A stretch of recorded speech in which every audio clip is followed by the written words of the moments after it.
ইমাম আবু হানিফা রাহিমাহুল্লাহ 1300 বছর পূর্বে যে আকীদার তিনি ডিক্লারেশন দিয়েছেন, যেই নিজের অবস্থানকে তিনি ক্লিয়ার করেছেন, আজকে আহলুল হাদিসেরাও সেইভাবেই নিজের আকীদা ও অবস্থানকে ক্লিয়ার করে।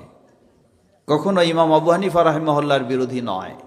আহলুল হাদিসেরা দৈনন্দিন জীবনে যত আমল, যত আখলাক, যত আকীদা, সব বিষয়গুলি মানার চেষ্টা করে কিসের মাধ্যমে? কোরআন এবং সহিহ হাদিসের মাধ্যমে।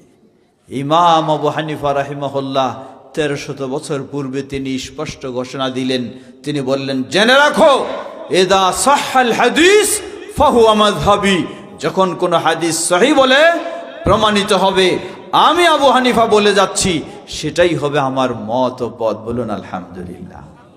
এটাই আহলুল হাদিসদের বক্তব্য।